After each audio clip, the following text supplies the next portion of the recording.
Welcome, ladies and gentlemen, to the Overwatch Arena Clash Finals. We are here at Insomnia 65. I want to hear you guys. We've got a packed out house here. Who's ready for some Overwatch?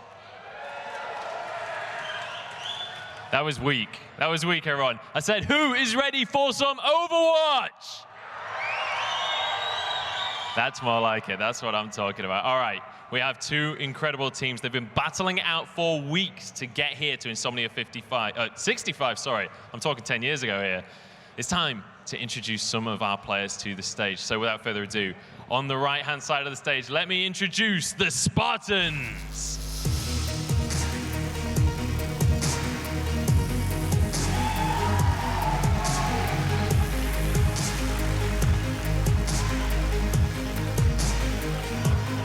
They're going to take their seats. They are ready to jump onto some maps. They have a full best of 5 ahead of them. A lot of work ahead. They've already come a long way just to get to these finals. But so have their opponents, and definitely not ones to be underestimated either. Let me introduce to the stage. Put your hands together for the Swarm.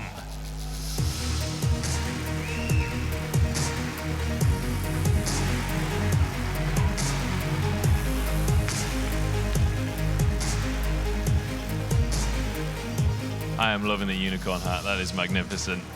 All right, we have our players on the stage. They've done a lot to get here to Insomnia. It's about time we start our finals. Do I have anyone in the crowd that is cheering for the Spartans? Do we have anyone here that's cheering for the Swarm? I'd say it's about even from where I'm standing. Let's find out how even it's going to be as we kick off our Arena Clash Finals for Overwatch. Good afternoon, you main tankers, you supporters, you DPSers. Welcome to Arena Clash Grand Finals out at Insomnia 65. I'm Bacon with Phil, with me, Gio, and we have got an absolute knocker of a match coming up for you today. It is going to be awesome. Completely different to, well, not completely different to last season's different, some would say. finals. We have got Spartans, the reigning champions right now. They won back at I-64. I have to remember my numbers then. And Swarm, who are a brand new team here in the playoffs for this competition. So far, up until now, their championship team never made it past the group stage. So this is a brand new situation for them. We can see the brackets up on the screen right now. See exactly what they did to get to this position. Yeah, so Swarm coming through undefeated through the playoff brackets, and you talked about there being a new team to make it through to the finals. It's worth pointing out, Swarm, pretty much an entirely new roster for them this season. You know, we have a lot of new incoming talent, top 500 players, Grandmaster players, so there is a reason we're seeing Swarm on this stage rather than some of our more traditional competitors. No Saints, no Claymores this year. It's a new team versus the defending champion, and they've got a lot to fight for. They're young and they're hungry. We've been starving them backstage. They are hungry for the win. Well, it's also worth mentioning that Spartans don't exactly have the exact same roster that they have also had so far. But there have been swap-ups for both of these teams. You can see the rosters right there. So there will be some familiar faces if you've been following Arena Clash in past seasons, but of course some new ones as well. And both of these teams have put in so much work throughout the group stages, throughout the playoffs, and now coming into the finals, both of them have been doubling down. We've actually spoken to a couple of the teams, well, a couple of the teams, there's two of them. We've been speaking to both of the teams, and they've both been putting in some extra work to, you know, get some extra coaching, because we're of course playing on the live patch, but we're not playing in 2-2-2 lock. So this is going to be a really unique situation here in Overwatch today, and so they've had to do some extra practice, and some of these players are playing in the BYOC tournament as well, which have slightly different rules. So there's definitely been that extra work. Yeah, and of course, if you're going to be playing between these different patches in different tournaments, like, how do you scrim? What do you practice coming into this? Like, do you go, okay, we're going to go all in and just play 2-2-2 everywhere, or do you get in and get that?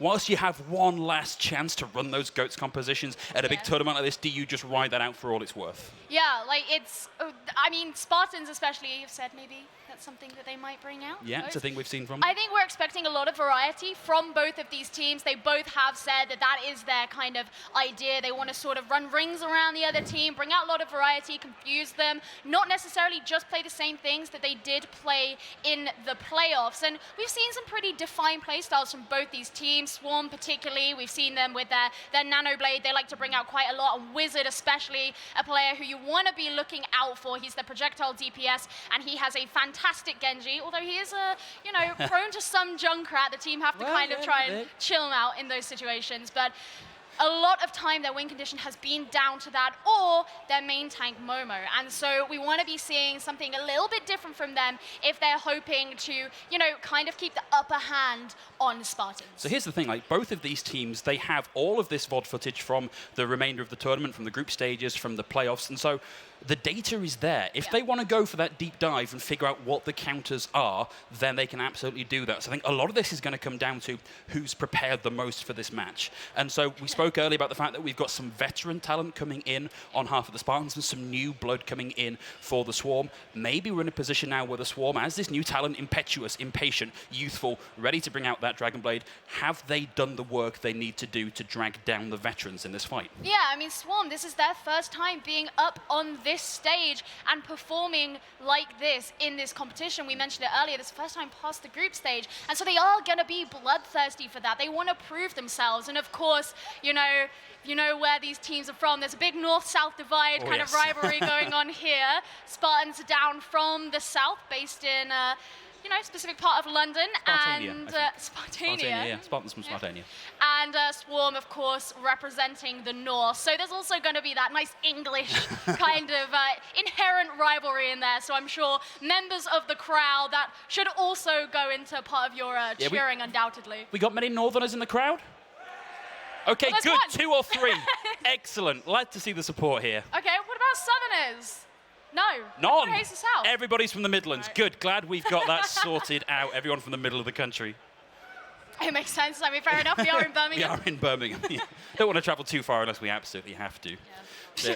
Hopefully we're going to be starting up in our first map very shortly. We'll, of course, be starting on our control map. Still waiting to hear from our producers exactly where we're going to be going. But for those of you new to Overwatch who have maybe here to support someone just to help them with a little bit of moral support, but you know nothing about the game anyway, a control map is a small subset, best of 3. Both teams competing for possession of a specific patch of ground. And we are going to be starting off on Busan. It's one of my favorite maps, actually. Nice and colorful, lots of variety. I'll be honest, this is a control map that's been popping up so much recently. Yeah. This was actually in the semi-finals map pool, so we've seen both of these teams play Busan quite a lot. And actually a really interesting thing about these two teams that really separates them on these control maps, and particularly that we saw on Busan, is the fact that Spartans, they're very aggressive. They like these close-range fights. They really like to just go all in. Whereas what Swarm like to do is kind of wait back a little bit, let the other team take the point, and then they'll play for the kills. They like to try and turn things around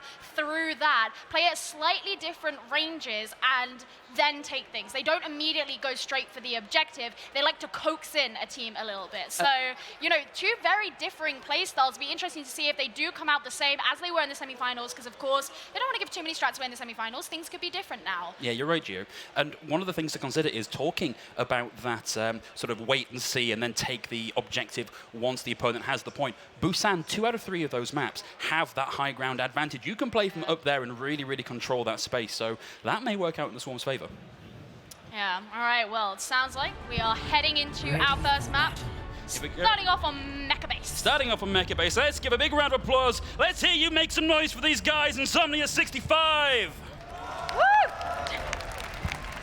I love that I can do that because it's louder than everyone else. Yeah, turns out you're going to struggle to compete with guys with a microphone. Yeah, going to be starting out on Mecha Base, as we spoke about before. Nice little high ground area just above the point can give you a lot of control here. If Swarm are coming out on this with a Simpic, I'm already very impressed. Well, let's wait and see what it is they're going to be doing. You can, of course, use that teleporter when you do have the Symmetra. It can be very useful to get to certain inaccessible parts of the map. Interestingly, Wizard's going to be on the Mei, but there's not going to be a Mei on the side of Spartans, and those walls can come in very useful on this map. Yeah, absolutely. And of course, Swarm definitely have a speed and mobility advantage here. Neither team opting to take the point just yet. Beautiful hook out through the TP. It doesn't actually connect with anything and find the kill. But now it's Kotanks versus Nyam. Nyam going to be the opening kill of the game. 1v1 with Mamakona down as well. Now on board with Dark Dag, looking to try and get and disrupt some of the space control coming out from Wizard. That's the ice block down now for Wizard. The wall down too. No cooldowns left, has to back away to the point, going to rain in those right clicks. Mickey D with a kill onto Hammerfall. Whilst all this is going on, the D-Mech onto Dark Dagger already. This is looking to be Swarm's fight very early on. Yeah, very interesting, because once again we kind of saw what I mentioned, how they didn't immediately go for the point. They just kind of found themselves in that position where they were able to take it because they got those crucial kills. And actually at the start, Spartans look really strong, but now we're seeing some changes up from them. They're actually going to be going for the May Reaper, very popular in the Overwatch League right now if you've been keeping up with it.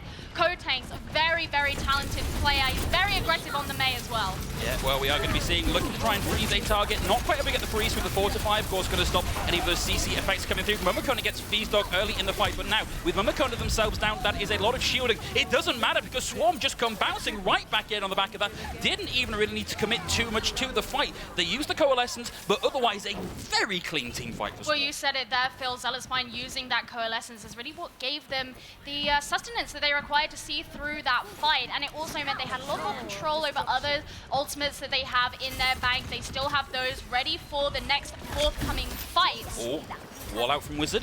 Doesn't do the separation they might have liked it to get, but displacement coming out from the hole, and that's the Blizzard out as well. That's going to freeze them in place if they're not too careful, so Hammerfall is going to be taken down, frozen behind the shield, not enough to keep them alive. So far, Spartans without a foothold on the points. Yeah, combining that with that photon barrier there was brutal because it meant that there was really nothing the Spartans could do. You know, we actually saw Dark Dagger on the other side of it, not caught in the Blizzard. There wasn't really anything that he could do to help his team there. But they still have a chance. All hope is not lost. They're still holding on to their Coalescence, so they can come in, use that, combine it with the Supercharger, give themselves all of this protection and power that they require to take an aggressive fight. But in comes the self-destruct from Yeah, Swarm. Mickey D with a big opener is going to take G22 down, and at 90% of the point captured, the wall comes out from Kotank. One kill, Hammerfall finally getting rid of Nyam in this fight, but they have lost a lot of players already. Getting rid of the Supercharger is a good opener, but maybe not enough as the kills continue to rack up for Swarm. Nobody left alive for Spartans unless we see a last-second recon test coming in. We are going to see this go at 99-0 to Swarm. Swarm looking cool, calm, and collected. The crowd is happy with that one, and that is a great way to start off a series when you are going against the reigning champion and this is your first time up on that stage. Yeah, I mean, this has got to be a real boost, a real shot in the arm for your confidence coming into this. You know, Spartans, we talk about them a lot in the history of Arena Clash because they have been such a successful team. So to take that first map point, you've got to be now feeling just a little more relaxed. Pressure's off a little bit.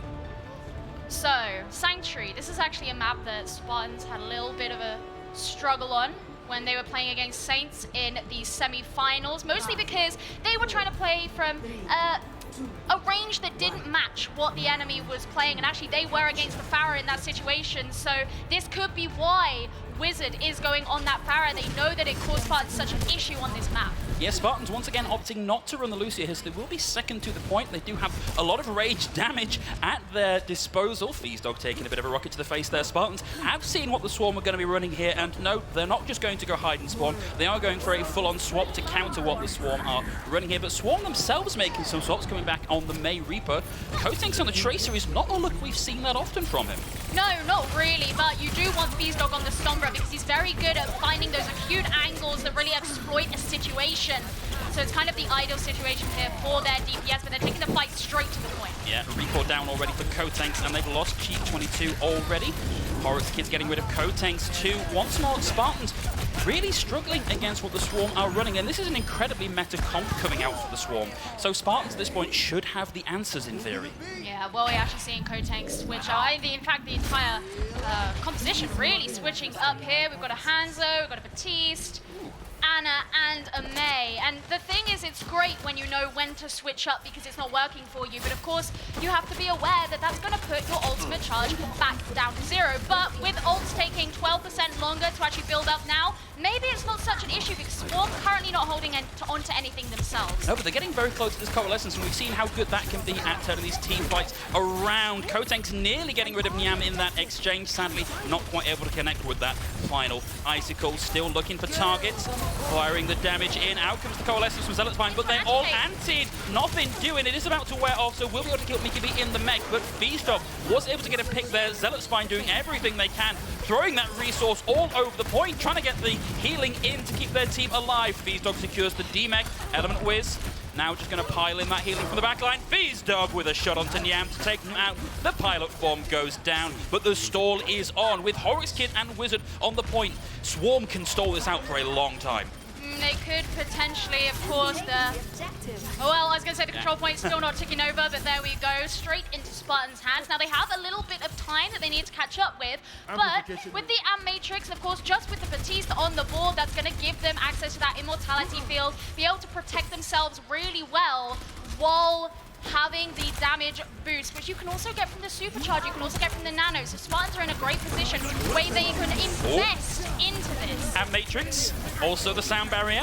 We've got the self-destruct. The Blizzard comes out, not eaten by the mech of the D.Va just yet. The mech is going to get rid of Momokona, so main tank down already for the Swarm. Feastock with a follow-up on Nyam. The self-destruct out from Mickey B just to get that mech back. Wants to keep in the fight, but whilst all this is going on, they are down in the team fight. This stall might not be what works for them here as Dark Dagger secures the kill onto Zealot Spine. Also, Kotang's coming around looking for the freeze onto Mickey B to secure the D-Mech. The wall up to stop the reinforcements coming in. Horrocks Kid down, Mickey B D-Mech. The point is still in control of Spartans as we hit 50% control for. It was really Wizard and Horrocks Kid were really kind of trying to keep that dream alive there. Wizard being aggressive with the Mei and Horrocks Kid just trying to keep members of Spartans back. But when it's just the two of you, it simply isn't enough. And now Spartans are about to catch up with Swarm. So only a couple of fights left in it, really. And of course, if Spartans take this, we will go on to a third point. But right now, they just want to ensure that they can win out this fight. Feastock getting ready with this Dragon Strike. Server has the strike, knows where they're coming from. Getting ready to fire that in. The Stormbow down, off cooldown now. Zealot Spine coming in with the additional damage coming in from the Amplification Matrix. This is actually a very dangerous ult. Spartans doing a great job of getting out of the way. Amp Matrix down. Zealot Spine still up. Nyam coming in with a Death Force and piles it into the back. It's a 3K, a 4K. The entire team down from Nyam. Flipping that point back over at 92% for Spartans. And Nyam, an incredibly talented DPS who we've commented on throughout this playoffs bracket. We saw him in the semi-finals playing incredibly impressively, but not so far on the Reaper, and being able to see him come in, turn a situation that looked dire around like that because he was able to see that point of ingress and take that opportunity to exploit the situation. Now it's Spartans who have to invest to break back through onto this defense, but Swarm, they've got a Blizzard ready. They could just catch Spartans all out, but Kotang also has his. Yeah, well, that's both Blizzards out simultaneously. Dark Dagger is going to get that down. Unfortunately, only one of those Blizzard came off. Kotex and Cheek coming in with the damage to flip this back over. Self-destruct out from Mickey B. Needs to be big. Finds both supports down now. Mickey B themselves destroyed during the DMX. Dark Dagger able to get back in. Spartans look to be in a position to retake here. We may see a last-second contest coming in, and McKernan now swapping onto the Wrecking Ball, has the option, has the opportunity to get back onto point to keep that contest going. In fact, it's going to be Horrocks Kids coming in as we see swaps coming out. Plenty for Swarm to try and keep this point alive and clutch it out as best as they can. No ult available for anybody yet. Feastock very close to having theirs ready to go. Mickey B is going to be looking for these hacks. Maybe wants to get rid of the main tank, disable some of that shielding ability. Not going to get the chance. Feastock finds them in the head with the arrow. Kotex still alive, still winning in those right clicks. It's going to be the Tracer on the point, knocked out of things by Dark Dagger. The kill is going to be coming through for the 10-player kill streak for Kotex. We're going to go to a third round on Busan. Heading into downtown, really, that was just a difficult situation there for Swarm. You bring in the Sombra at the end, that's great. The likelihood of you being able to get the ult, though, is very low, and of course, she was being hunted out there by not only the Mei, but also the main tank, the Orisa, many members of the team, and when you're relying on those hacks to kind of have that target call and be able to go in on those heroes, it's not really ideally going to work, but nonetheless, moving on into downtown now. Looks like Swarm maybe going to kick things off with this sort of characteristic Sombra Genji that we've seen from them many times so far in the competition. Yeah, there's a non-trivial chance if you meet Wizard out in the real world, he will just throw shurikens at you in person, so do be careful. I mean, a really important thing to know about Wizard as well is you may be wondering, where's the Ana? Wizard has very good blades without a nano. Actually, typically... Oh, big potential for a knockoff there. Luckily, the Diva had the flight ready to go. Hack going to come in onto Momokona, stopping a lot of the abilities going to come out from that. Nyam gets the opener, though, with Feastdog down, being able to find the Sombra very early on. Kotanks themselves hack, and a hacked Tracer is more often than not a dead Tracer. Wizard getting one with a dash reset there. And that's going to be a cleanup operation for the Swarm. Easy cleanup for Swarm, and again, them getting the point straight away puts them in such a strong position because generally they're used to actually not getting it straight away, having the fight elsewhere and coming back. And so this is going to make it even harder for Spartans here to get hold of them. But really, we want to be looking out for Feastdog to be getting key hacks onto members of Swarm, most likely actually probably Wizard, who's getting closer and closer to that blade that, as I was saying before, doesn't always need a nano to get value.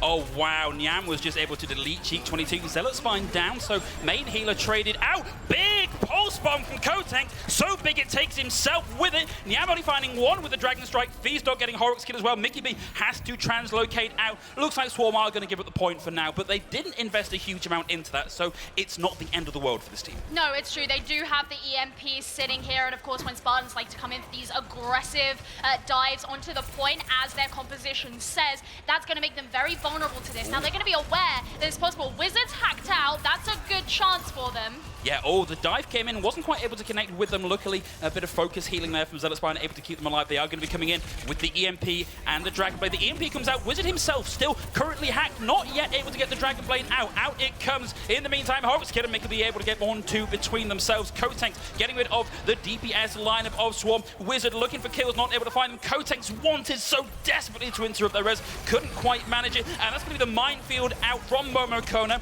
Luckily, Spartans still in control of the point. Dark Deck will get one with the self-destruct and clear the minefield. Hugely important to get that out of the way. Cheek 22 will have the Primal Rage here. Nobody really in a position for him to take advantage of it, but as Spartans start to wrap up this fight, he is going to be able to hold on to that until the next engagement. Yes, Swarm really made a couple of mistakes in terms of which ultimates they invested there, because they decided to go in with the blade and crucially the sound barrier as well. It just wasn't enough to actually win them over the point. And actually now we're seeing them switch over, Wizard going on to the McCree, which is going to have that anti-dive effect that's really going to go against what Spartans are running and potentially put Cheek 22 into the ground every time he tries to make that dive. But if Feastdog can get this EMP, then it won't even matter because it won't be available to him. But Gio, what do you combo with this EMP? Well, I'm sure we're about to find out. In comes the dive. You can just combo. Good old Mouse 1. Wizard does get a parting blow, but Kotank's there to extract revenge for his teammate. Cheek 22 coming in with the Primal Rage, swinging those arms, looking for that displacement. Gets the chase now onto Horrocks Kid. Still has the abilities online, taken down. Spartans at 99-27 in a real position here to keep this going and take this fight all the way. The stall is coming out when Momokona is on the point, getting ready now to keep this fight going for as long as possible, but stunned Feastdog in last minute on the Doomfist. Hammerfall now with the Coalescence. Nyam looking for that vital pick that's going to allow them to get in, isn't able to find it. 1-0 to Spartans in the series. And it looked like it was going so well for Swarm there at the start, and they were still playing admirably throughout that map, but nonetheless, Spartans, they're here to show exactly why they're on this stage, why they won last time. We're seeing actually Zealot Spine getting play of the game, which is quite nice because you often don't see them main sport. Well, I getting don't play of the know, game. DPS Moiras in my ladder game are often getting play of the game, and I don't know, you kind of want to give them credit, but at the same time, please also heal me like Moira. Well, I think Zealot Spine's actually been doing that pretty well. He's Yeah. getting some very good coalescences, really supporting the team in times where they required that sustenance to keep them up, especially to get through the aggression of the fights that were occurring. And so I think that's actually very deserved. And I do think the Swarm did very well.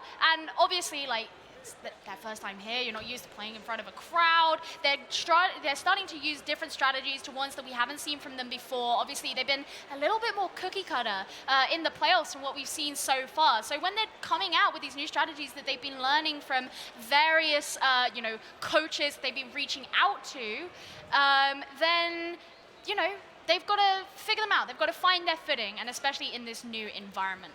Yeah, that's absolutely right, Jay. So we are going to throw to some replays very quickly, but I wanted to touch on, very briefly, we talk about these guys being the newcomers in this series, but I think you can probably make a supercut of me commenting on the fact that you can't really predict how a series is going to go based just on the control map. And based on what we've seen put that from on my the grave. Swarm That's like today, my motto.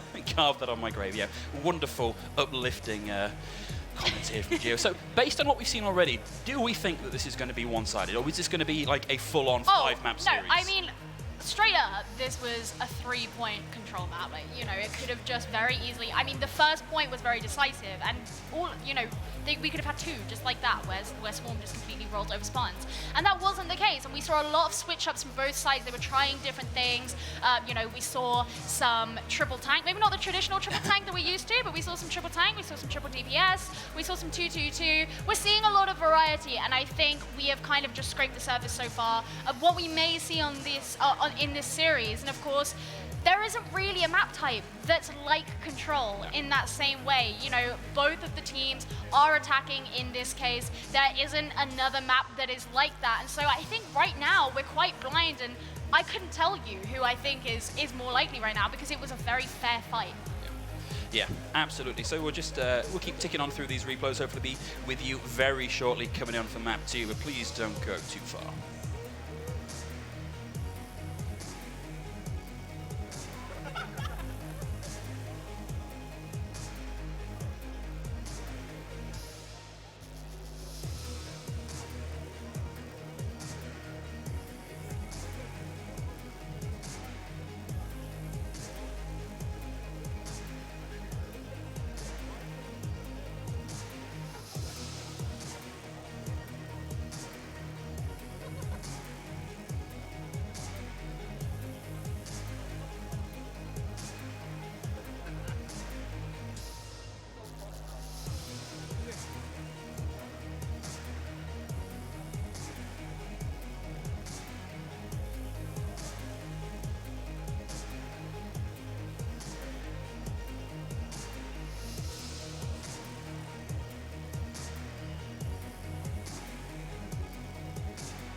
Welcome back, everybody. Getting ready to go into our map 2, and we have just been informed it's going to be Horizon Lunar Colony, which we were just saying. I don't think we've actually seen this map in quite a while. No, I feel like I'm so used to casting Hanamura at this point. I'm just glad it's not Hanamura.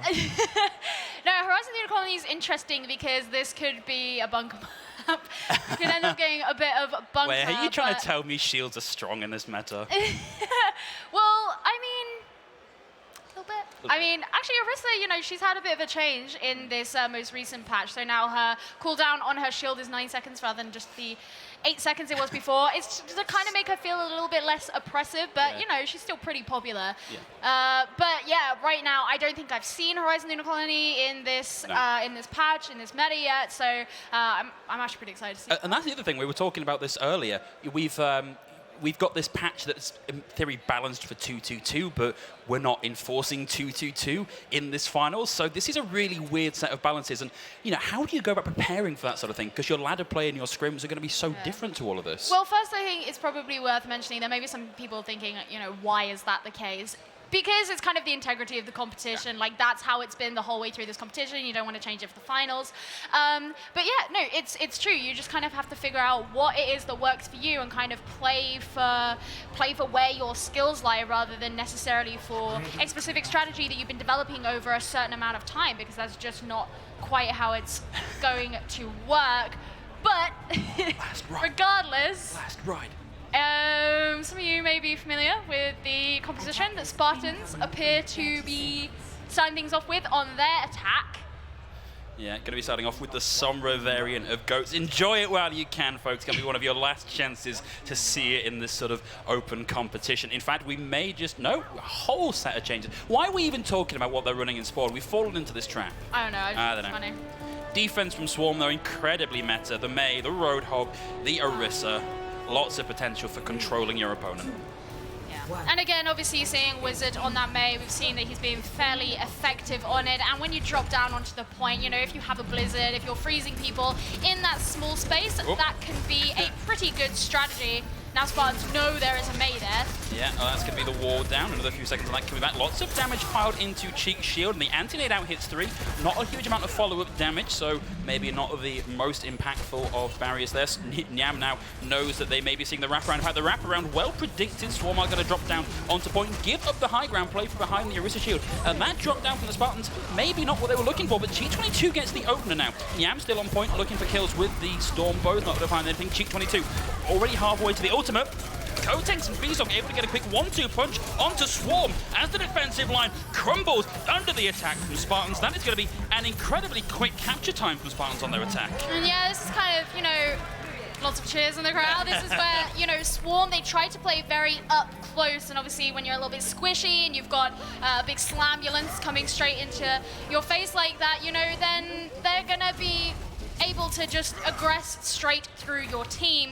That's exactly what happened. So now 5 minutes and 48 seconds on the clock for point B. So this is a nice healthy time bank, especially as point B on this map can be a little bit difficult to get through. You've got to figure out your rotation, but it's so big and open that there are many angles that can be aggressed onto you. Yeah, Coalescence to open things up, looking to try and beam down some of those targets. Hasn't quite found the kill yet. Earthshatter as well finds nobody. The Graviton Surge locks up Horrocks Kid. Horrocks Kid going down, the D-Mech as well. Zealous Spine down 2. High charge now for Feazdog as the Blizzard comes out. Looks like we may get 1 kill as a parting blow onto Kotank. The Blizzard gets the D-Mech also, but Spartans absolutely could still brawl this out. Cheek22 getting the better of Momokona as well. The Spartans coming back in very, very strong on this map. The last second contest going to be coming through. Kotank's racing now to get back to point on the Doomfist, going to take this high ground approach, looking to get in. The team don't even need him. They won with a man down, everybody. And that was an insane time bank as well. You just don't think that it's going to happen that quickly, and that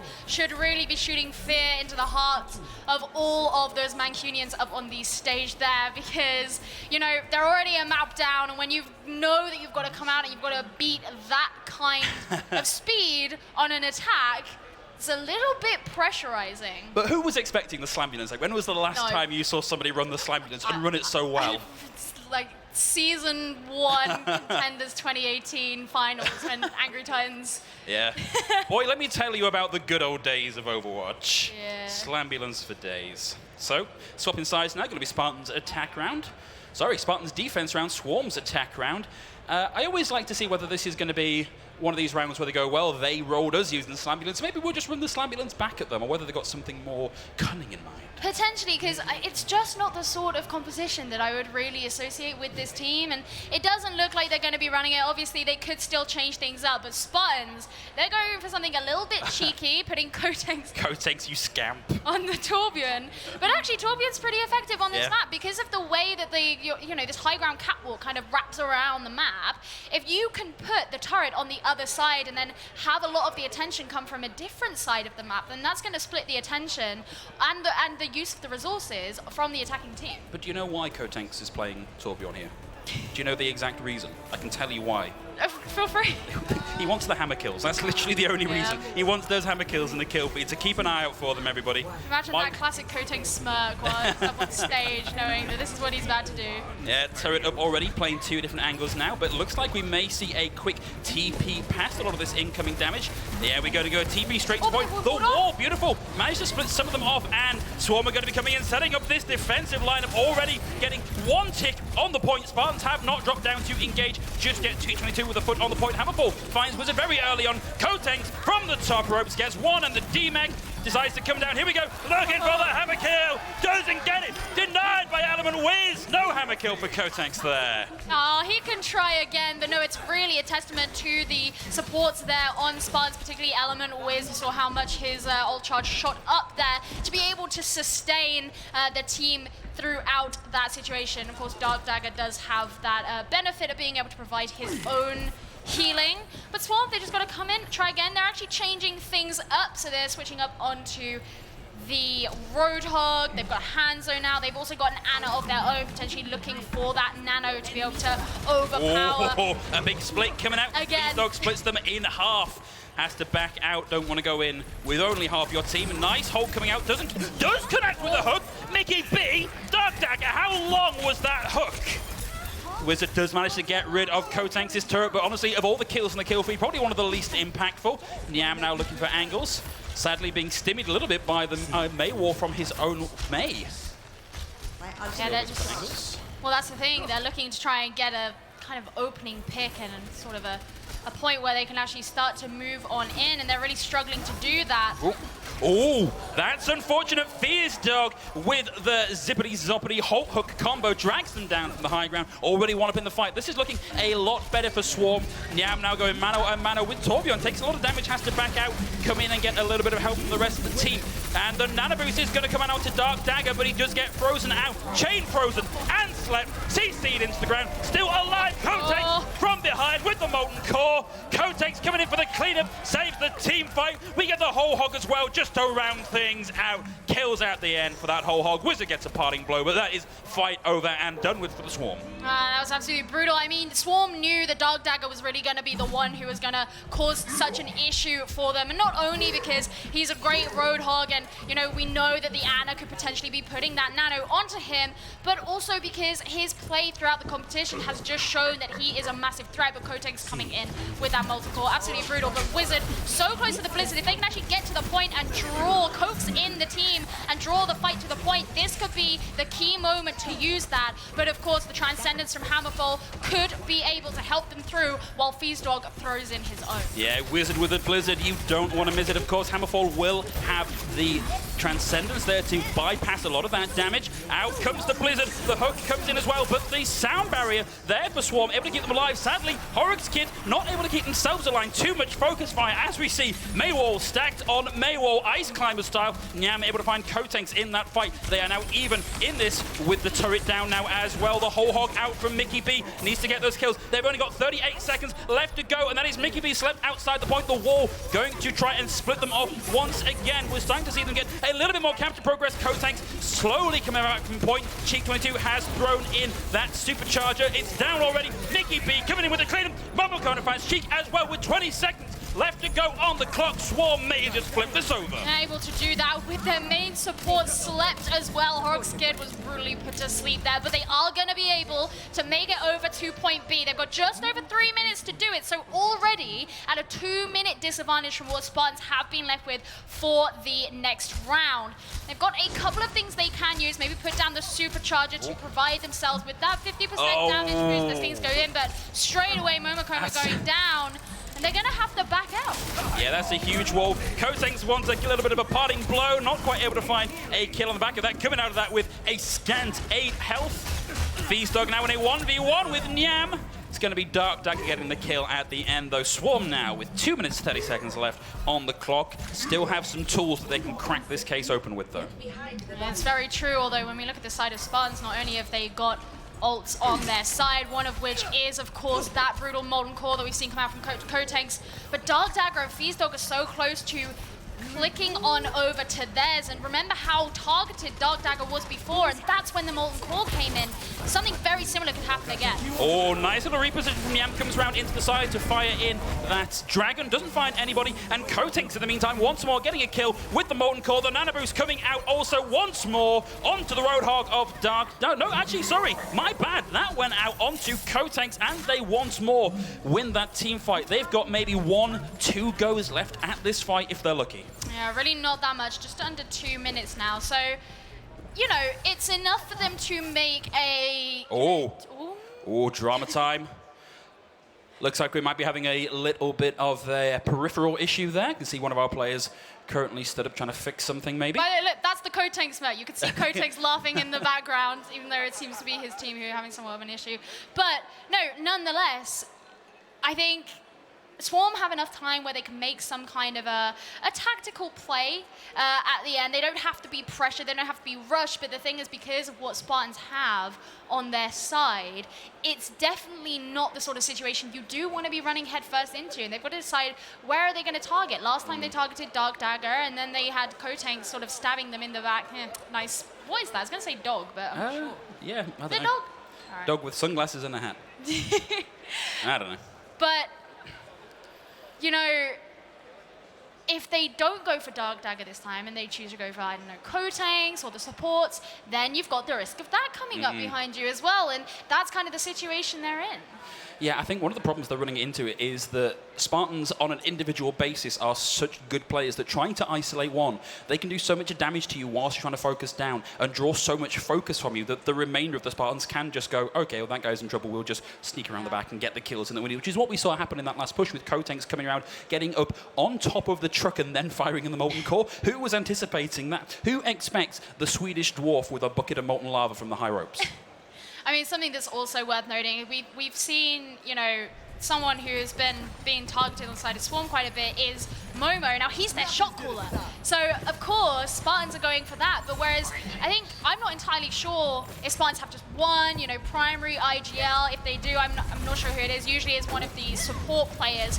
But we're not seeing that same level of kind of specific targeting from the side of Swarm. Yeah, here we go, trying to bait out the wall. Has baited out the wall. Luckily, Wizard able to get to safety. Doesn't get caught off unkilled. Looking for the wraparound here. Wants to get that May Blizzard in around the shield. Takes a lot of damage in from the turret. Gets the Blizzard off. But luckily, we've got Hammerfall there with the Transcendence to keep everybody alive through there. They lose Momakona. They lose Wizard. Dark Dagger with the whole hog doing a lot of work. G22 finds Mickey B as well. Less than a minute left to go for the Swarm. And they've only got this Supercharger and a whole hog left to go. Oh, this is a hard situation. You can throw in the whole hog, you can be aggressive, but they don't have the nano, and that's what you usually like to pair it up with to add in that extra damage. But when you look on the side of Spartans, what have they really got to mitigate it? Okay, Cheek 22, he's going to be able to have a supercharger, but that's not a defensive ultimate. That's an offensive ultimate. They don't have anything from their supports that can really do this. Zipped right in. Momakona isolated, removed. Mickey B coming in with a whole hog. It's going to get rid of Feasto. Down goes the supercharger, but Cheek 22 fights Mickey B, and once more, Kotanks with the Molten Core, getting rid of Wizard. Horrocks Kid going down, Nyam with a parting blow, a 15-player kill streak for Kotanks. No time left on the clock for the Swarm. A recontest looking very unlikely here. As the timer starts to tick down, we may well see ourselves go to 2-0 for the Spartans. We are on match point for the reigning champions. And again, it's another one of those situations where Swarm haven't been playing badly, they've just been being outplayed. And that's kind of the difference, right? It's not a case of there's this massive skill disparity where Swarm just can't live up. It's the Spartans are constantly seeing around the corner of what it is Swarm are trying to do. And this is one of the things we were talking about earlier, is that the Spartans are an experienced team. They've played together for a long time. Yes, they've had new additions into the roster for this season, but they've been incorporated so well and so wholly that the experience they have, the age, the wisdom maybe they have over the Swarm. I'm not gonna throw too much more shade at Swarm. The wisdom they have, I think, is really starting to play out for them, because it means that they know what the counters are to what the Swarm are doing.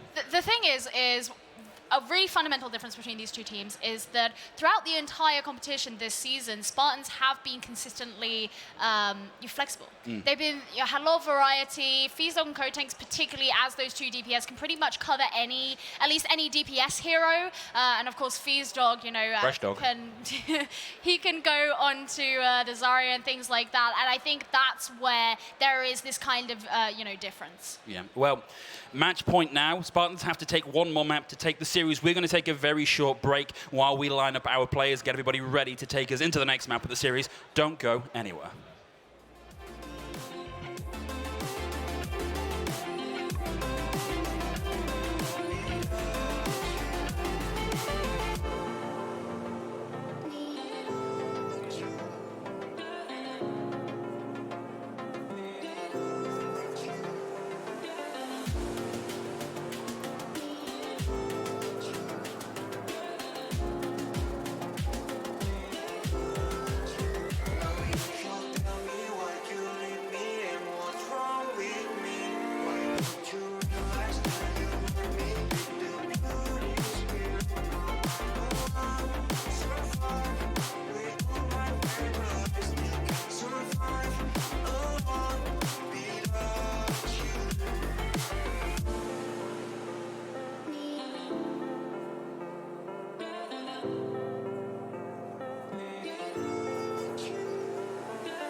Welcome back, everybody. We told you we'd be back going into map number 3, possibly our last map of the series, unless Swarm can really pull this one out of the bag. But we've had some interesting news as to where we're going to be going for this next map. Why don't you break it down for them, Gio? We're going to be going to King's Row, which, you know, to many people, you may just think, oh, yeah, that's a good map. Yeah. Swarm haven't necessarily been historically great at this map, especially when looking through their semi-finals run against Pirates.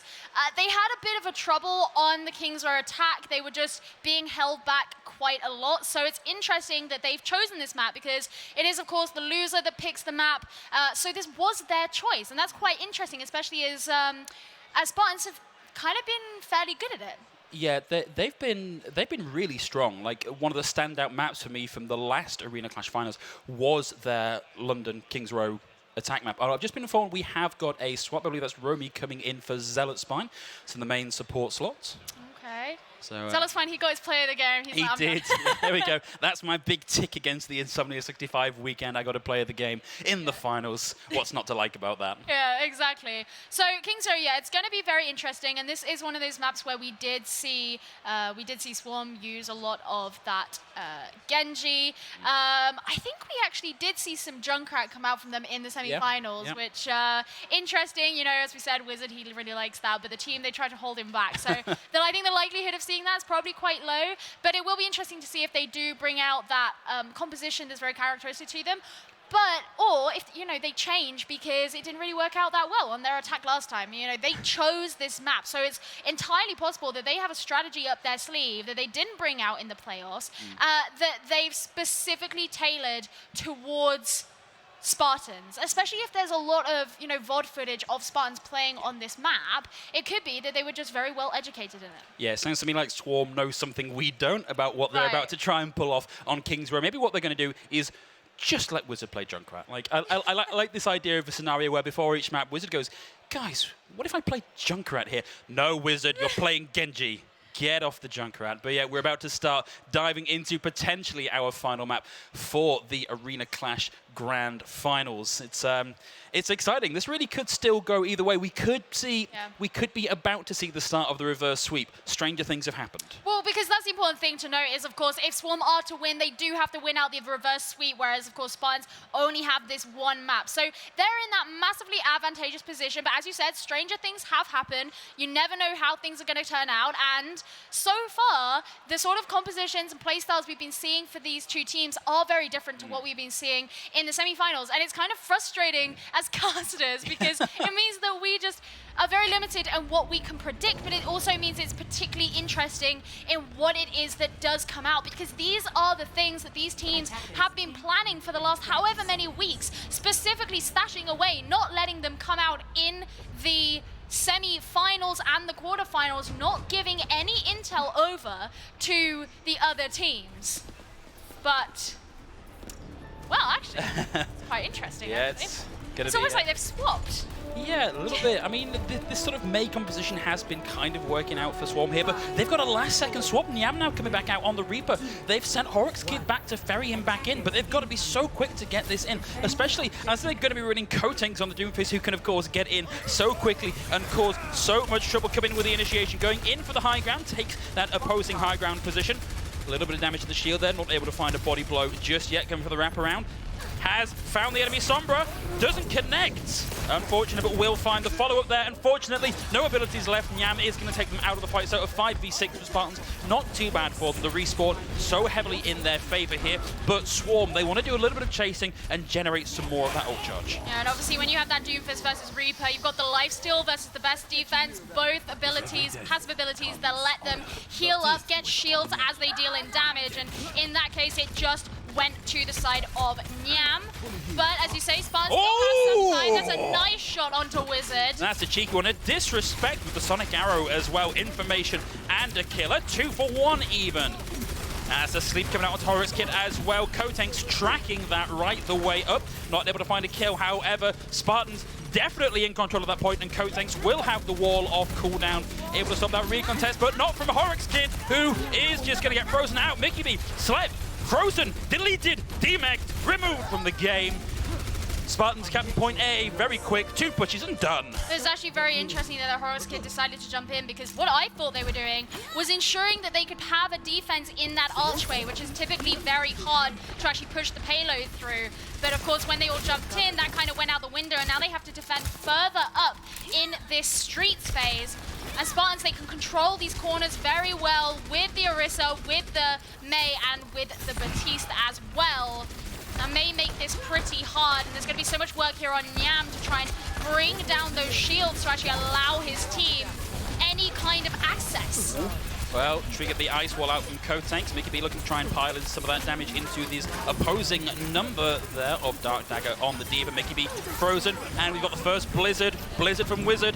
Takes out the Immortality Field. Cheek down as well. That's a 2-for-1 trade with Cheek down. Nyam gets the D-Meg and the follow-up. Feast Dog as well. But Kotanks receives the Nano Boost even. Gonna pile in that freeze damage as well with a right click to try and follow up from the D-Meg. The big sleep coming out onto Embroni. Kotanks not quite able to secure the kill. Will get sucked in. Luckily able to wall them out. Maybe just able to get a little bit of help from the rest of their team. The wall goes down. The shield comes up from Momokona. They're able to back out away from this. Spartans still inexorably pressing forward, not being halted all that much by the Swarm so far. The Swarm actually needs to be really aware of these sleeps that are coming out from Hammerfall. He's been known to sleep Sombras. He's getting these really key ones, and he's holding them back, but the Death Blossom should be coming in. Yeah, but it goes mostly into the Immortality Field. He does find 2. Nyam with another big one might be enough to turn this fight around. Momokona with a cleanup, and Brony to round things out with a kill. Onto Kotex. Hammerfall in the bag, frozen out of the game. Swarm finally able to put the brakes on this cart. Yeah, they're going to be able to try and hold on here. Now, of course, they've got to look at many different directions, as there are so many different routes in that Spartans can take to this point of the map. Looking like Spartans are actually going to stick with what they have right now as far as their composition goes, and they do have a number of ultimates on the board, so they could freeze out the members of Swarm. Kotanks have been holding onto this Blizzard for a little while, throw in the self-destruct potentially, but either way they're going to cause chaos. The wall not quite good enough there to split people out, but the answering wall from Wizard, absolutely huge, blocks the self-destruct out from Dark Dagger. Here is the answering self-destruct with a Blizzard up the top, only finds the Immortality Field. The grab there to drag everybody in together. Wizard getting the better of Feast Dog. Swarm swarming literally all over Spartans now, looking to get a few more kills on the board. 2 minutes 30 seconds and another one fight for the Swarm. This may be where we see Spartans really put to the test, Gio. Yeah, this is, you know, you get this in certain maps where you just kind of get onto this one corner and it gets really hard. And this is one of those places in Kings Row where if you get stalled out here, it can be hard to break through. But Spartans, they do have plenty of time, just over 2 minutes. There's still time to go. And what they need is to break apart Swarm. Then they can kind of deal with them as individuals. Maybe they use the Dragon Strike to do that. Looks like Feastdog's going to bring it out. Feastdog knows where they are, fires in. The Dragon splits the team. You can hear a little bit of damage ticking through. Doesn't quite do enough to secure any kills. We also got the Amp Matrix out. It's not in the most ideal position. Difficult to get any damage in over the top. They saw the Defense Matrix go down. The Blizzard came out. Beautiful timing out from Wizard. Going to free Spartans out once more, but Spartans coming back in. Will have the Supercharge to pile in some of this damage. We also got the Nano Boost committed into this fight. It went onto Kotanks. He aggresses forward. It runs out. Does manage to get the kill onto Momokona. That's a big opener. The main tank down. No shielding. So much HP out of the fight. Kotanks coming in. He's not able to get the better of that Death Blossom, and Wizard with the freeze. Swarm are looking completely rejuvenated on this map. Well, really, this composition they're running works so well in this small streets phase. Having the Mei that can put down the walls, put down the Blizzards, freeze, and then Nyam on the Reaper, follow up with that really short range damage from the Hellfire shotguns, be able to do it kind of alongside the Mei, work together with those things, and especially if you can build up that coalescence really quickly, which Moira is one of, if not the fastest ult builders in the game, you can not only damage the enemy team, but also sustain your team at the same time. Different angle of Swarm attack. in a great position. Ooh, Cheek22 displaced, not going to be able to help play with the rest of the team. Kotanks desperately wants this Blizzard to try and crack the team open 95% of the way to getting it on board, but they are playing on a bunch of different angles, and Umbruni manages to take Kotanks out of the fight. They've got 25 seconds left to go. If they are smart, they might get one more crack at this, but it is going to be very difficult to pull off. This is a difficult position here for Spartans, because if they don't get this further, it's going to be a much easier attack for Swarm. 10 seconds now they have to touch, opening up with the self-destruct, not going to get anything. Doesn't find anything, displaces all of the Swarm, though they are now going to flee back to the cart. Kotex is going to be coming in at the last second with the Blizzard ready to go. So Spartans have got the overtime wick starting to tick over now. This could be where this all turns around. We've got Hammerfall coming out with the Coalescence, a self-destruct out from Mickey, but Blizzard gets eaten by Dark Dagger. Mabroni finds an equalizer though. Kotex down to the Coalescence. Feezdog getting better of Wizard. Cheek now 22 in a little bit of trouble here. Lots of different angles of attack to deal with in this fight. Feezdog 77% of climbing to this ultimate. They need kills and they need them quick if they want to keep this going. Nyam with another Death Blossom finds Hammerfall. Kotex going to be coming back in on his signature hero with the Doomfist to keep this alive as long as possible. But having lost the Diva Mage, having lost your main healer, Feezdog with the Death Blossom finds Nyam, but it needs more than that. The sound barrier now from Element Wiz, the remake from Dark Dagger. That's going to be Mickey B, DMX, Feezdog with a kill. Onto Momokona, Kotex with the right click, with that fist, knocks Wizard out of the fight. Spartans against all odds, bring this back. We're going to have a point C here, everybody. And that sound barrier that came out there from Element Wiz was huge. That was pretty much what allowed them to get that, because there was so much more healing on the side of Swarm that was keeping them up, and the HP pools there on Spartans were dangerously low, and so that allowed them to have that last push. Now Kotex coming back here onto the Mei. And of course, Feezdog going to be continuing on the Reaper. Already 30% to the next Death Blossom after just using his last one.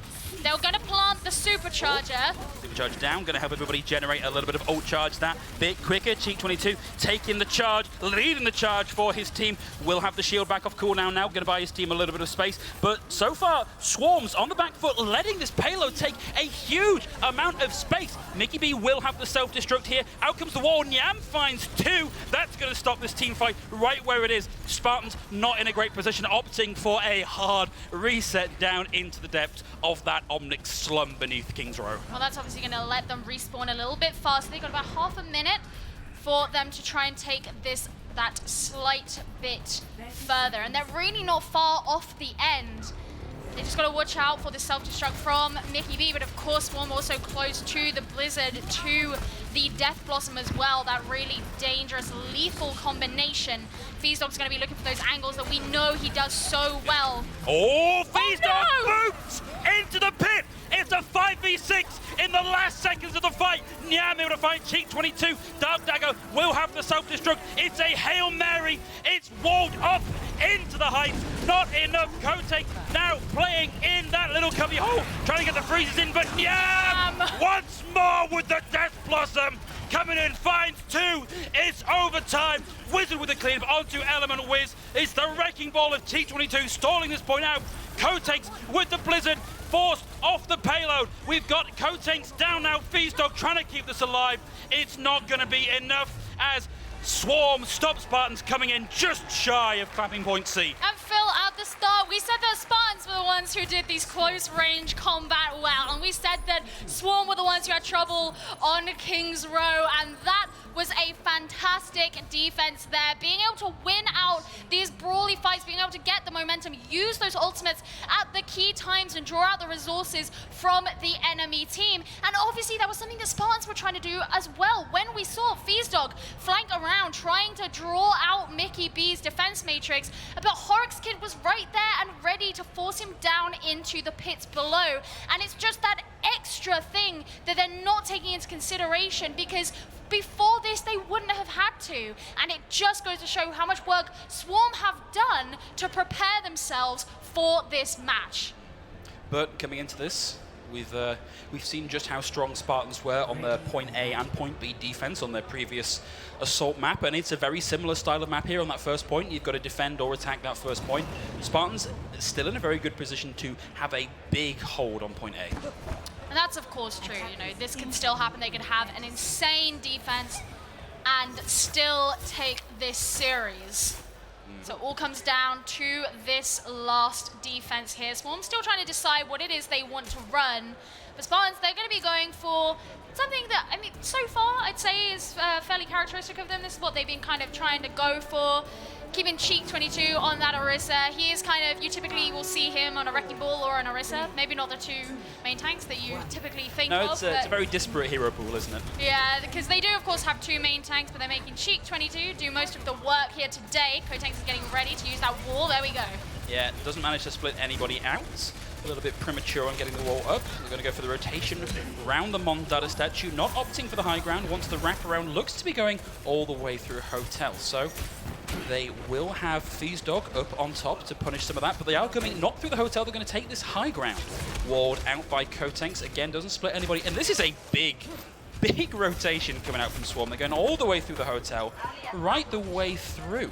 Looks like a split rotation. I think Wizard might have been given some dodgy directions there. Just got to dial that back into Google Maps. Kotank, much better split that time. And Hammerfall coming in with the anti-nade as well. This rotation has almost gone all the way back around to where they started. I'd love to know the thinking here. Or big anti out from Hammerfall. Hits 4. Damage piled in from Dog. Very quickly getting up to getting this Dragon Strike. Kotank's maybe lagging a little bit behind in ult charge, but in lockstep with Wizard for ult charge for now. Well, now, of course, Swarm do have the Coalescence, so they can have that sustain as they make this engage. Finally onto the point, no longer in a rotation.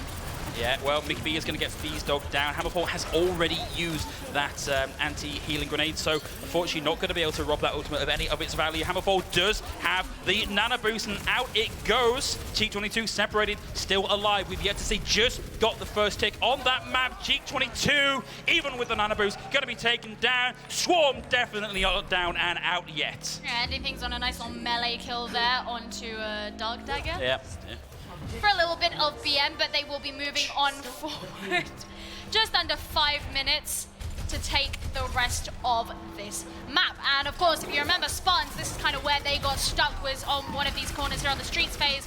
So if Swarm can push past that, that's going to put them in a great position. But out comes a Dragon Strike from Spartans. Yeah, that's going to buy them a bit of space, if nothing else. Didn't look to do a huge amount of damage. Out comes the Amp Matrix as well. Hulk coming out from the enemy Orisa there. Mamakona getting the displacement. No follow-up hook, no follow-up damage on top of that. They're going to be coming up on a self-destruct. They're going to be coming up on a Blizzard from Wizard once more. Kotanks still struggling to find theirs. Really, you want a one-for-one trade on that. Mickey B D-Mech, it means that if Kotanks can get this Blizzard, it's going to be uncontested as they come through. But it looks like they're going to back out because the mech is now back for Mickey B 22. Self-destruct thrown out. The wall, not quite enough. Mickey B with the one onto G22. Both constructs down. Now Kotank frozen, deleted, Momokona getting Dog. This is all falling apart for Spartans. Yeah, and importantly, Swarm didn't even have to touch that Blizzard there. We spoke earlier about how on this part of the map, the Blizzard can be so crucial because it fills such a small, or, you know, it fills this small area. And that didn't even need to be touched. That means Swarm will be moving forward to the next phase of this map with so many resources in their back pocket. And it's going to be just like it was at the end last time, where Spartans are trying to catch up. And this is a big time bank to get this final point covered in. 4 minutes, 47 seconds left, and already about to round the first corner. Spartans fighting from quite a long way away, and these walls from Kotanks maybe not been as impactful as you would like, not separating out people as well as they possibly could. Kotanks does now have the Blizzard. Out comes the Dragon from Dog. Again, looking to split. Here's the Blizzard and the self-destruct over the top. Nyam! Once more with the Death Force, and only finding one and taken out by Tweak, but the payload still rolling on through. Not a lot of Spartans left to keep this going. Kotanks trapped in a room. There's going to be Dog coming out on the Doomfist this time to try and keep the store going. Sound barrier now out from Horrocks Kid. It means Swarm can get it in and do a lot of damage, pretty much uncontested, as we see both supports down. Swarm in a very good position here. The self-destruct not even necessary. At this point, Swarm have just got to get through it of a handful of stallers, and that is going to be 2-1. Swarm refused to go down without a fight. We've got at least one more map coming your way, ladies and gents. So pretty intense.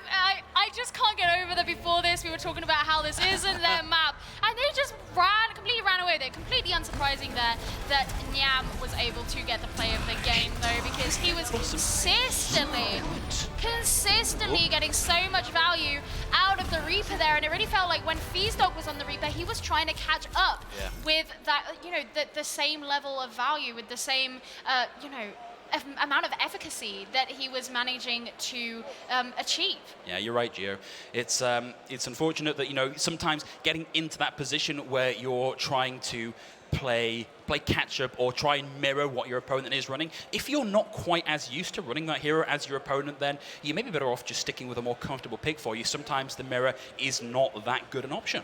Yeah, and I mean, the interesting thing is that Dog and Kotanks, they've been playing together for quite a while. They have good synergy, and so when you have the Reaper and the Mei together, you'd expect them to be, you know, doing really well on this, but you can just tell that Swarm have just been putting in so much work. Yeah, I mean, it's a wonderful turnaround. I think you said at the start of this that we sort of expected them to pick something a little more in their favor. The fact that they were able to put up not just a win, but such a dramatically convincing win on that map, and to make Spartans fight for every centimeter that they did get on the back of that shows that, you know, when we were talking right at the beginning about whether or not Swarm. It's been a long day, everybody. Whether or not Swarm have put in the work and the research to get this done, I think that they may well have done. Right, well, we do have some replays to take a look at. Neither of us can talk today. So replays to take a look at from that map. So impressive.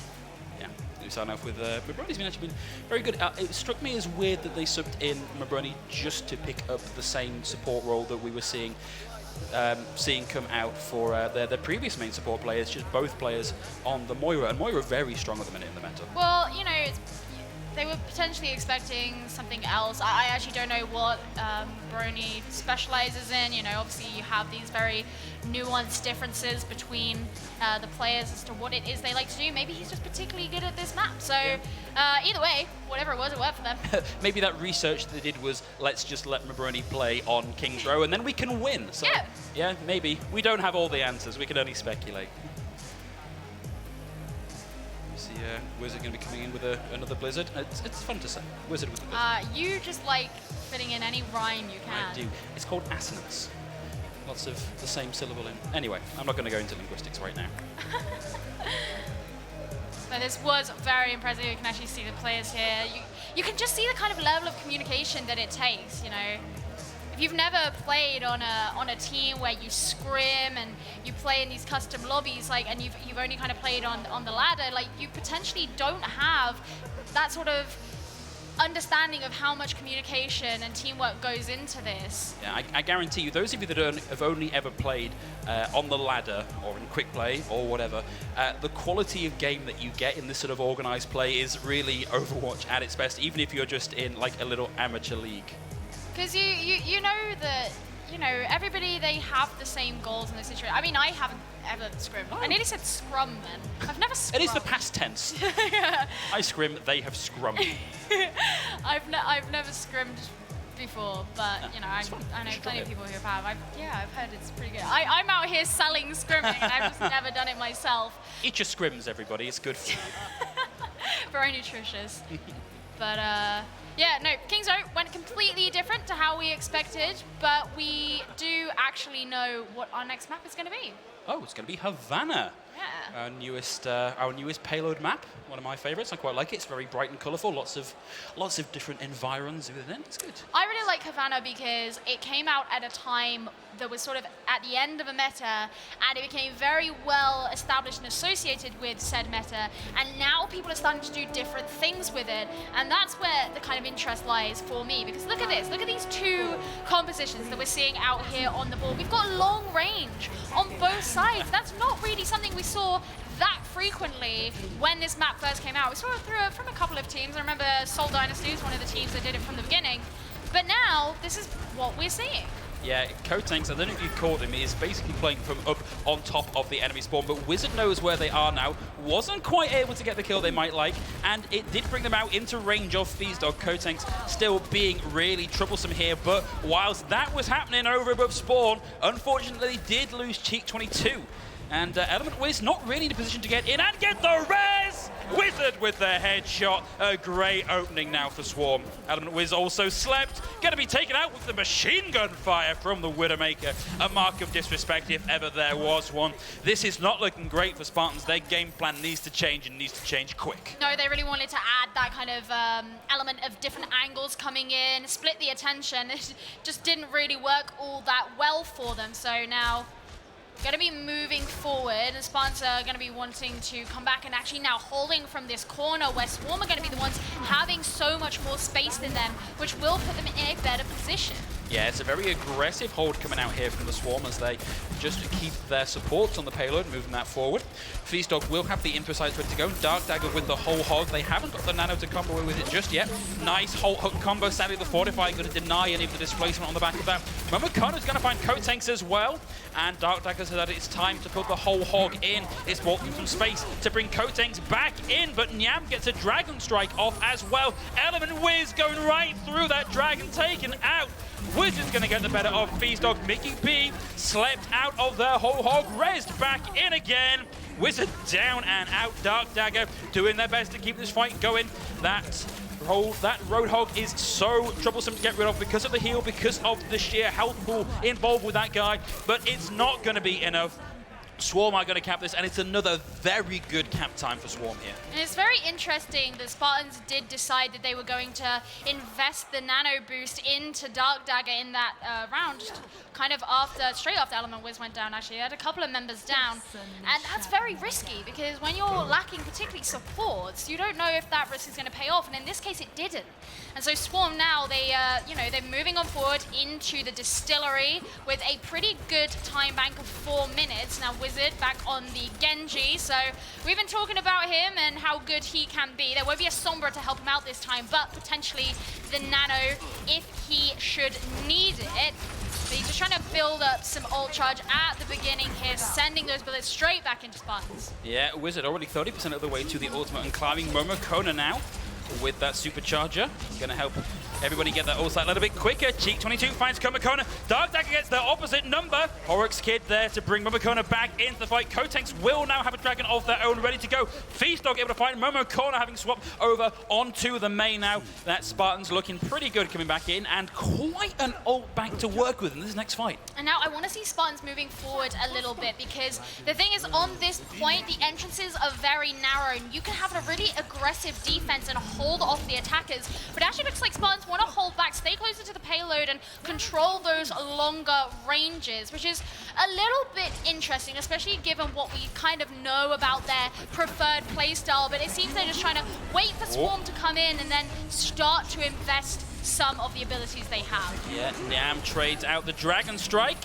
And here comes Kotanks with one of their own. Not able to find anything from either of those. Wall out from Feastdog is going to split Swarm slightly. Not enough. Oh, and it's a bit of a back and forth with Roadhogs and Aristas and Hooks and Holtz there.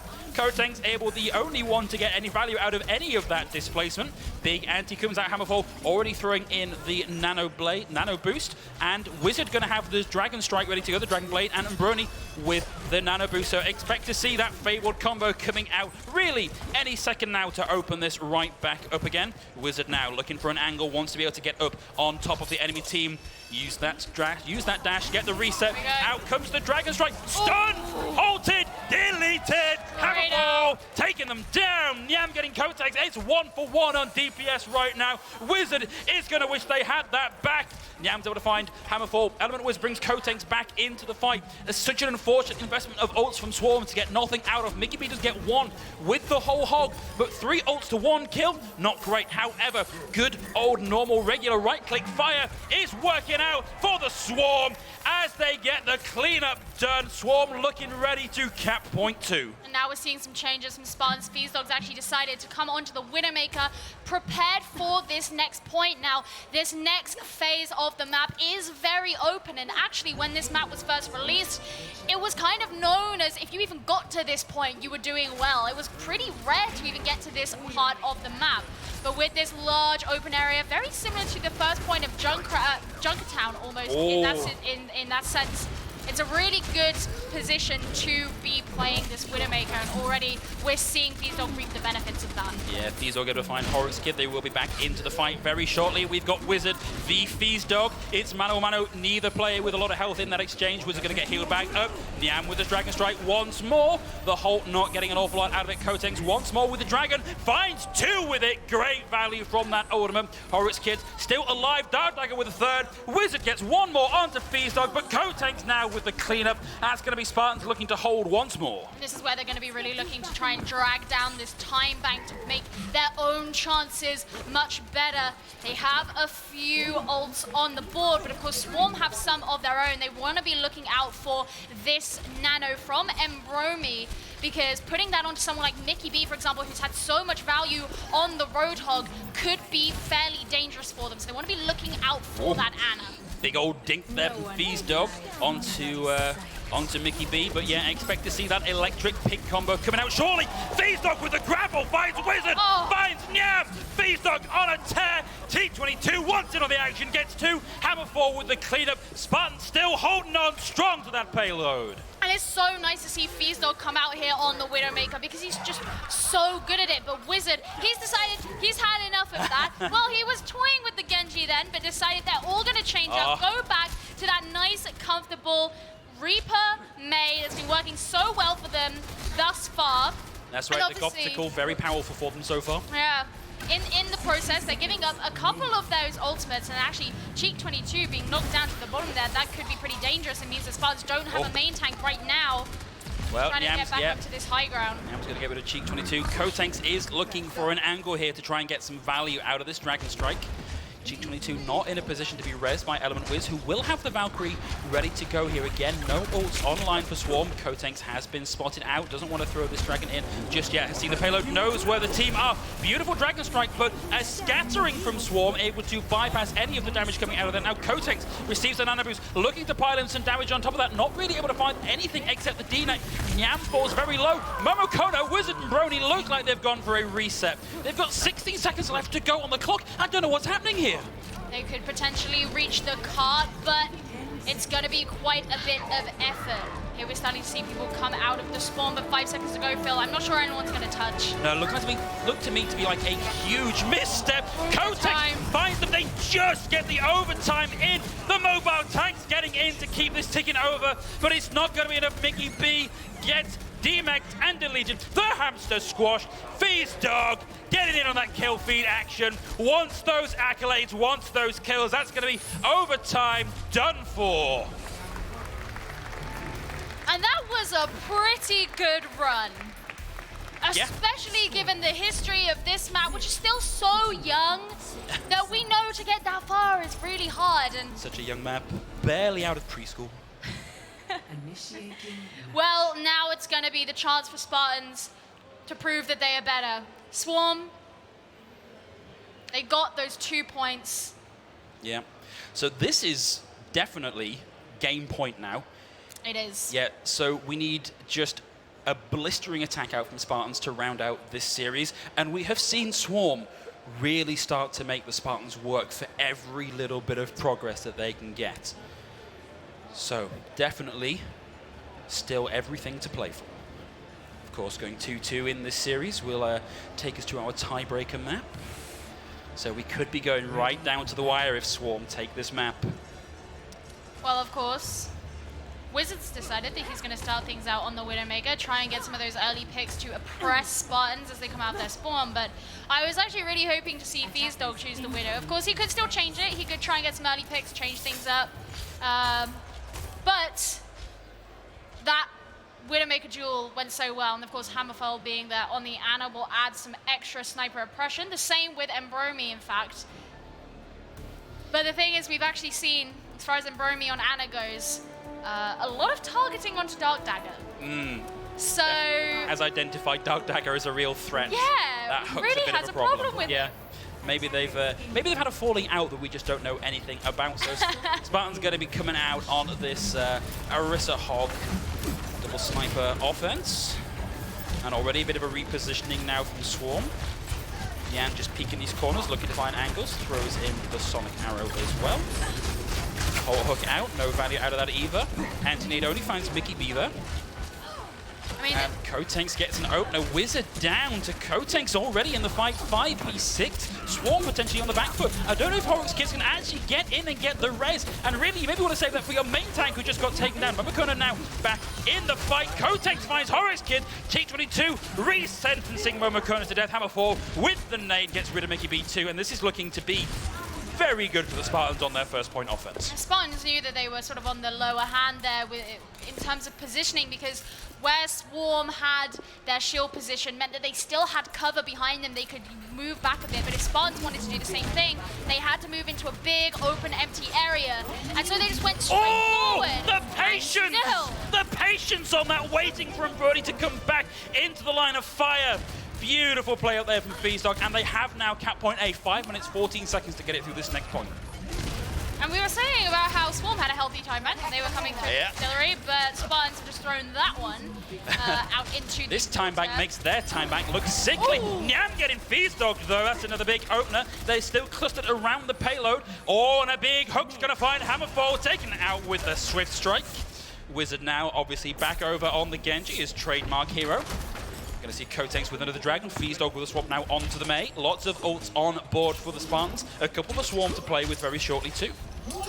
I think it's unsurprising that we're seeing Wizard back onto the Genji here because this is a very close range point, and when you have those dash resets on the blade, it'll work really well. But of course he has to build up to that point first, and as you say, Spartans, they're just about to hit their 5th ult. Yeah, oh, in fact, looks like we might be in a position now to trade Dragon Strikes. Yeah, in fact, Kotex throwing theirs out as well. And with the additional damage boost now from that supercharger, the potential for the rest of Spartans to get that very quickly. A nice big drag on the hook takes Wizard out of the fight. Dark Dagger, they've got the nano boost, they've got the whole hog, they're going to fire it into the answering whole hog. Dark Dagger finds Mamakona, it's the battle of the whole hog. Dark Dagger comes out on top. Nothing out of that hook, but Spartans are about to roll this all the way into point C. Swarm, so much on the back foot. This Dragon Blade Nano Boost combo needs to be so impactful for them to get their momentum back. And it'll be so much harder for it to be impactful on this point because it's so much more open, it's so much more spread out, and Spartans can protect themselves better.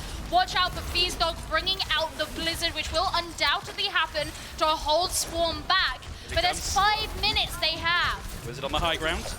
Out comes the Blizzard, but out comes the Dragon Blade. One with the dash reset. Drake 22, finding Mamakona. Wizard gets 2 from the Dragon Blade, and now they can afford a little bit of cleanup time. The reflect there, T22 still contesting the car, will eventually be taken down. Dark Dagger, very low, might get staggered out here. Slept, thrown in, antied, taken out. Spartans back to spawn for now. Plenty of time. Feazdog back on the Winamaker. We saw exactly how much value he was getting on this hero. Like that. Well, straight away. Yeah, there you go. 1 second in. And this is what he was doing last time we were on this 3rd phase here. Wizard looking like he's just trying to avoid the... Throwing out that dragon. Want to get out of the way. Yeah. Gonna make a little bit of space, and actually playing the defense on this bridge is a little bit dangerous. Oh, the big zippity-zoppity Holt Hook combo secures the D-Mech and the kill onto Mickey B. The supercharger now out. Nyam with the Dragon Strike of their own comes out, doesn't do quite enough to secure a kill, does find Feazdog. Wizard with the dash reset, gets Hammerball as well. Dark Dagger able to get rid of Wizard now. However, Spartans still on the back foot here, don't have the numbers really to push this quite the way, especially as the race comes back through onto Hammerfall. Dark Dagger will have another whole hog ready to go. Hammerfall still a little bit away from getting that nano boost online, but Kotex, the great equalizer with the Sonic Arrow, finds Horrocks Kids here as well. Not looking great for the Swarm right now. Dark Dagger slept, but has a lot of his team around them. Kotex casually takes out Mickey B in the D-Mech Diva form. This is where it all comes down to. Spartans, they've got a handful of meters, less than 20 left to go. Wizard with another blade right into the whole hog. Can't find any value. Just displaced from the rest of the team. No value out of that Dragon Strike. Horrocks Kid with the Valkyrie now, and an anti out from Hammerfall is going to find 2. The Nano Boost already thrown out. Feazdog will have their infra sights ready to go. Kotex with another Dragon as well. Piling of the damage. That's 2 down. The mech is gone. The Diva is gone. Down goes the Hanzo. This is looking like this is absolutely it. Spartans, they're in cleanup phase. They've got a handful of pistons left to go. We've got the Wrecking Ball coming back in, deleted, taken out of the point, and as the Tracer gets deleted, the Dragon Strike over the point. Spartans, they roll it in! 2nd time champions, 2 Insomnia, 2 seasons of Arena Clash in a row. Give it up, everybody. The South, by the way. All right. Don't rub it in.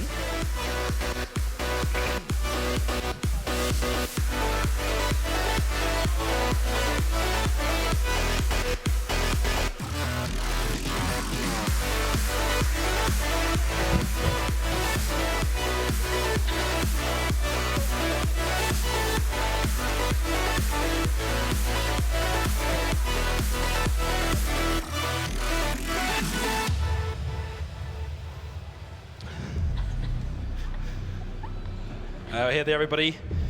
Your Arena Clash Summer Season Grand Finalists. The Spartans shaking hands with the Swarm, who I think we can all agree put up a heck of a fight. They're really starting to make the Spartans work for it at the end there. I mean, the Swarm just, given that this was their first time on this stage, playing at Insomnia in the Arena Clash Finals, they did put up one hell of a fight. Yeah, they really did. I said it at the start of that match. Every single centimeter that Spartans got, they had to fight, they had to sweat for every single little bit of it. It was not a walk in the park. It was some sort of uphill climb. It was pretty brutal. But sounds like we have a couple of replays to go and take a look at. Just to look at the best bits of this fantastic series. Yeah, it really has been such an exciting series to be a part of, especially as we're seeing more and more of these DPS heroes in the mix. Some of the individual plays out from these guys has just been phenomenal to watch. And I just think it's great, especially here on Havana, where, you know, we spoke about Wizard, he's such a good Genji, but Spartans knew exactly what they were doing to specifically shut him down. Both times his Dragon Blade just got completely no value because he was put in the ground. And you can see why they were trying to sleep Dark Dagger so much when it was really him who was causing so many issues. Yeah, so much ability to shut down ultimates, even just with the hook. Like, that shuts down so much, it interrupts so much, and then when you give them the fact that you seem to almost always have that whole hog ready to go. Yeah, it was always going to be difficult to get past Dark Dagger. A player who I think over the course of the season we've maybe not given a lot of credit to, but really shone here in this finals match. And it's actually interesting because, you know, Dark Dagger is someone who, when I went back and I had a look over some of our VODs that we had, you know, I noticed just how good his particular synergy with Jaru is. And Jaru is, you know, another one of the main tanks that Spartans have. But he worked really well with Cheek 22 today, and it's just, you know, Cheek 22, he was on the team anyway, he's been around for a little while, but it's nice to see that when you specifically recognize two specific players as playing well together, and then they can do that outside of that specific duo, I mean, that's really great, and I think that's something we did see very much today in this series. Yeah, it's great to be able to take the ability to play well with that one person and extend it to be able to play well with pretty much anybody you get put with. Exactly, yeah, that's exactly why we're glad to have people like that playing in Arena Clash this season. Yeah, no, it's been really fantastic. Yeah. So we are going to be throwing over to our main man, Joe, to talk to our runners-up and our grand finalists. Joe, take it away.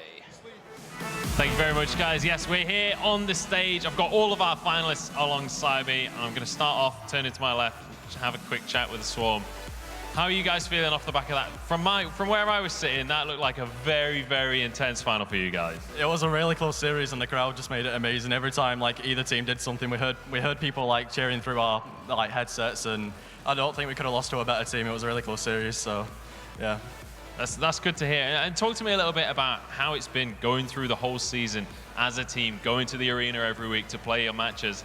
How's that been growing as a team? I mean, this is a new roster, this is a brand new roster for the Manchester Swarm, so we had to kind of prove that we weren't the underdogs anymore, and I think we did that by getting to the finals. So we ended up beating a couple of teams that people initially didn't think that we can beat. So. All right, well, you made it to Insomnia, you made it to the finals. Are we going to see a comeback from the Swarm next season? That's the question. Maybe, we'll see what happens. All right, we'll see what happens. Well, we do have some prizes for you guys, so ladies and gentlemen, put your hands together for the Swarm.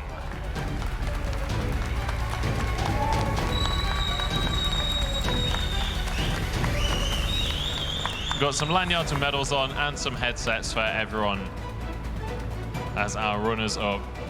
And while they take their prizes, I'm going to turn to my right now.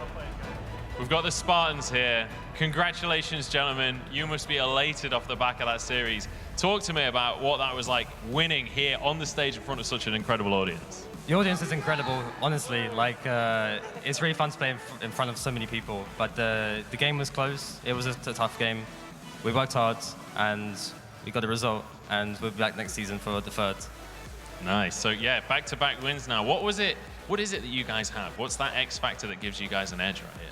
We're really close friends. We get along with each other, so we have that chemistry. He's pointing at you. Yeah. But yeah, we are good friends. We have good chemistry. We work together. We work hard. We scrim a lot, and we practice together, and we understand what it takes to win. All right, sweet. So you've already said you're coming back next time. I mean, does anyone stand a chance at this point? You guys, you've won it twice in a row. You seem indomitable. Well, some teams have to make some roster changes to see. Oh, all right. Well, we'll see if that's going to happen next season. Well, congratulations, gentlemen. I'm going to step away and let you take your trophy. Ladies and gentlemen, your champions, the Spartans.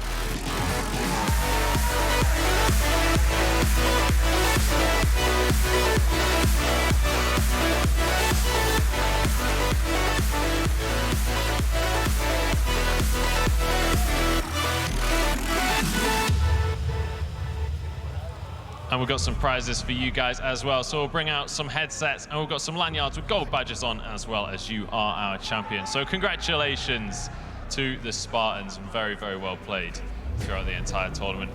And what a final that was as well. Going to 4 games in the end. It looked like it could go to more. And especially game 3, the comeback from the Swarm, but it wasn't quite enough. Spartans take it at the end of the day, back to back now. And I believe that we have some announcements before we close the show out for today. So let me pass it over to the casters once again to nominate some of our highlight players.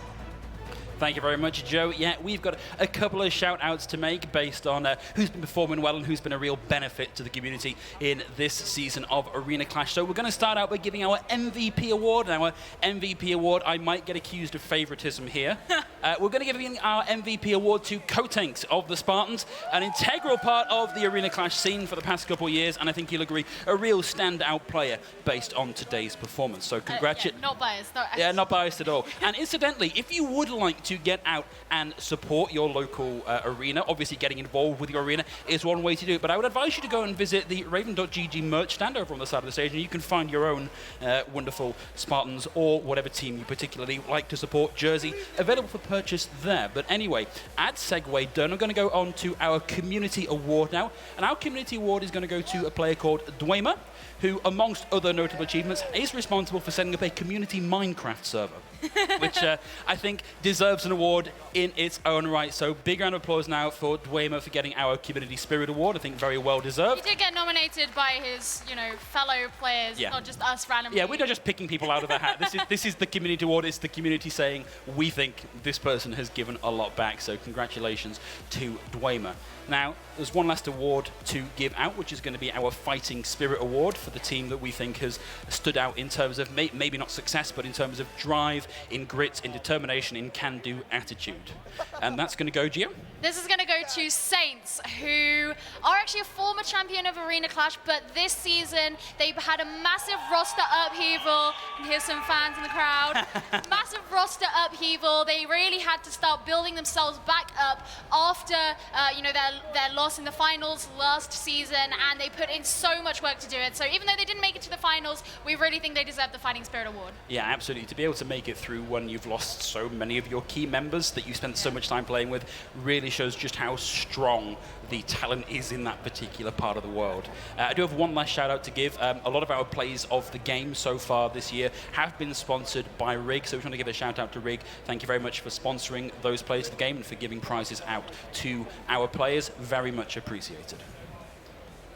And there's one more thing for you. Let's take a look.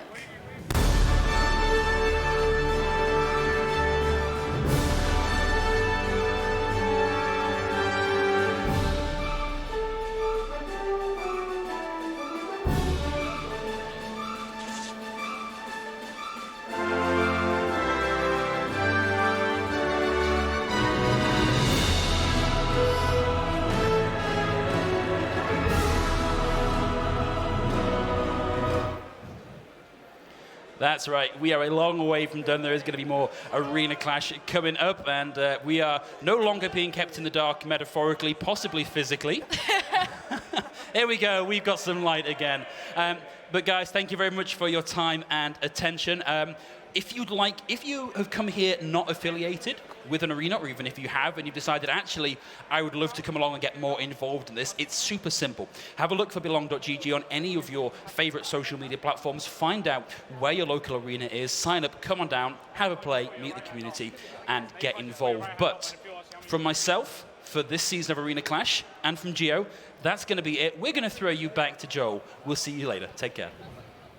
Thanks very much, guys. Excellently cast as well across the course of today. But that is going to be it for Overwatch for us here today, as we have our Arena Clash Champions crown. The Spartans take it all in the end, 3-1. But that's not the end of our action here on the esports stage. Next up, we're going to be jumping into Mortal Kombat 11. So if you want to see some fatalities, you want to see some gore on the screen, make sure you come back here. It's going to be in about 2 hours at 6 o'clock. So make sure you go visit the rest of the venue, but come back here 6 o'clock. We'll see you guys for some Mortal Kombat action.